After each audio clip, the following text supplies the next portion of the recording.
आज हम खाने की एक ऐसी चीज़ के बारे में बात करने वाले हैं जो कि हम सभी काफ़ी टाइम से एक सुपर फूड के नाम पे खाते चले आ रहे हैं, साबूदाना।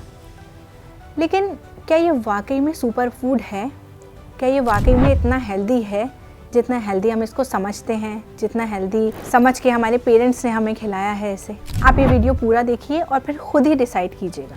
सबसे पहले हम समझते हैं कि ये बनाया कैसे जाता है। आपने बिल्कुल ठीक सुना, बनाया कैसे जाता है। आपको क्या लगा था कि क्या ये किसी पेड़ पर उगता है या फिर किसी पेड़ का सीड है? नहीं, ऐसा बिल्कुल नहीं है। ये एक प्लांट है जिसका नाम है कसावा। उसकी जड़ों से बनाया जाता है। पहले इसकी जड़ों को काटा जाता है, उसको अच्छे से धोया जाता है, छीला जाता है, उसको पीसा जाता है। पीसने के बाद उसे छाना जाता है। छानने के बाद जो नीचे उसका स्टार्च रह जाता है उसको निकाल के सुखा के पाउडर बना के फिर उसकी छोटी छोटी बॉल्स बनाई जाती हैं जिसको हम साबूदाना के रूप में कंज्यूम करते हैं। तो अब हमें ये तो पता चल गया कि ये एक हाईली प्रोसेस्ड फूड है जो कि नेचर ने हमें ऐसे ही नहीं दिया है, बल्कि फैक्ट्री में बड़ी बड़ी मशीनों के थ्रू बनाया जाता है। अब हम ये समझते हैं कि इसके फ़ायदे क्या क्या हैं। क्या आप जानते हैं कि साबूदाने का ग्लाइसेमिक इंडेक्स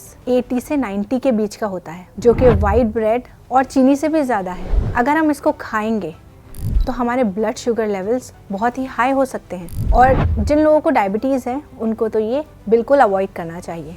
फाइबर और प्रोटीन का कंटेंट 100 ग्राम साबूदाने के अंदर 1 ग्राम से भी कम होता है। तो फिर इसमें होता क्या है, आइए ये समझते हैं। साबूदाने के अंदर सबसे ज़्यादा अमाउंट में कार्बोहाइड्रेट्स होते हैं जिनको हम नॉर्मली कार्ब्स भी कहते हैं, जो हमारी बॉडी में जाके सिर्फ और सिर्फ चीनी की तरह काम करते हैं। हाँ, इसमें कुछ अमाउंट में आयरन भी प्रेजेंट होता है, लेकिन जहाँ इसके अंदर इतने सारे कार्बोहाइड्रेट हैं तो आयरन की क्वांटिटी, इतनी कम आयरन की क्वांटिटी हमारी बॉडी में जाके कोई फ़ायदा नहीं पहुँचाती है। मैं ये नहीं कह रही हूँ कि साबूदाने को बिल्कुल खाना ही नहीं है। इसके काफ़ी सारे फ़ायदे भी होते हैं।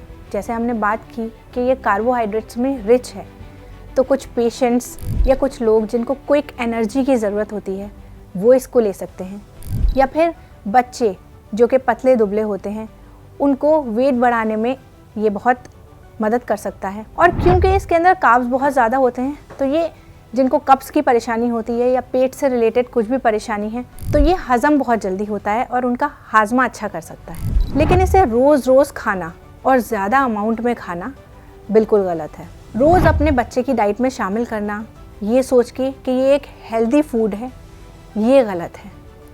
अगर आप अपने बच्चे की डाइट में या अपनी डाइट में इसको शामिल करना चाहते हैं तो बहुत ही स्मार्टली इसको प्रोटीन के साथ या फिर किसी भी वेजिटेबल्स के साथ या फाइबर रिच फूड के साथ पेयर अप करके खा सकते हैं ताकि इसकी न्यूट्रिटिव वैल्यू और भी ज़्यादा बढ़ सके। और जितने भी फ्राइड स्नैक्स साबूदाने के बने हुए होते हैं जैसे पकौड़े या पापड़, इन सबको जितना हद तक हो सके अवॉइड करना चाहिए। तो मैं उम्मीद करती हूँ कि अब आप सब लोग समझ ही गए होंगे कि साबूदाना हेल्दी साइड पे है या बॉडी में जाके नुकसान करता है। तो आप इसको स्मार्टली कंज्यूम करें और हेल्दी रहें।